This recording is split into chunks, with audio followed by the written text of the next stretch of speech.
princess lives in the ocean? Princess Ariel, that's right. And that's the story I'm going to tell you all about today. And we can even sing together a little bit too, which will be really fun. That was a close one. Too close, said Ursula, who was watching in her crystal ball. It's time Ursula took matters into her own tentacles. The sea witch mixed a magic potion and changed herself into a beautiful young maiden. On the morning of the third day, there was great excitement throughout the kingdom. Prince Eric was going to marry a young maiden he had just met. Ursula, disguised as the maiden, had used Ariel's voice to trick Eric. He now believed that the maiden was the girl who had saved him from the shipwreck. Poor Ariel, she was heartbroken. The wedding ceremony was to take place on Prince Eric's new boat. Scuttle flew by just as the bride passed in front of a mirror. Her reflection was that of the sea witch. Scuttle rushed off to tell Ariel and the rest of her friends. Sebastian quickly formed a plan. Flounder helped Ariel get out to Eric's ship.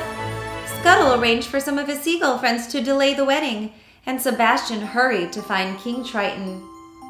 Prince Eric and the maiden were about to be married when a flock of seagulls led by Scuttle swooped down the bride. She screamed in the sea witch's voice. Scuttle knocked the seashell containing Ariel's voice from around the maiden's neck, and the shell shattered, and Ariel's voice returned to her.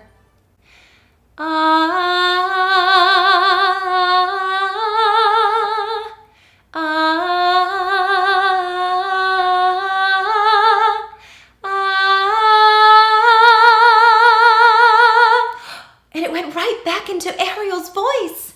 It was you all the time, said Prince Eric. Oh, Eric, I wanted to tell you, said Ariel.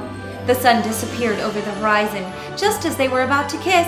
Ariel's 3 days were up. She changed back into a mermaid. Ursula grabbed Ariel and dove over the ship. But thanks to Sebastian's warning, Triton was waiting for them at Ursula's lair. I might be willing to make an exchange for someone better, said Ursula. Triton agreed, and he became Ursula's prisoner. She now had his magic Triton and control of the undersea kingdom. All of a sudden, a harpoon struck Ursula in the shoulder.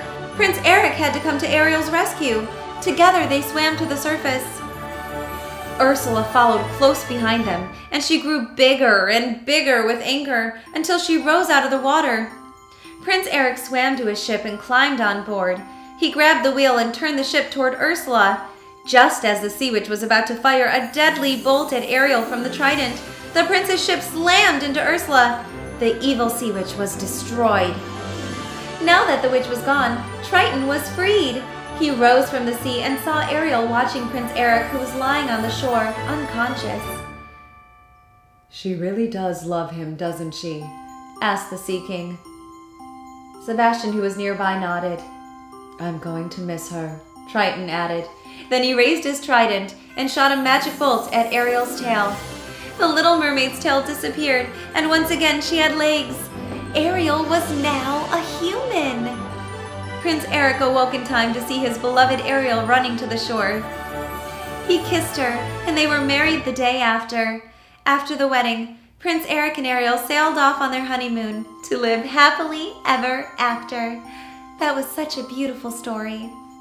One day, I'd love to swim in the ocean too. Thank you for joining me. Have a wonderful rest of your day.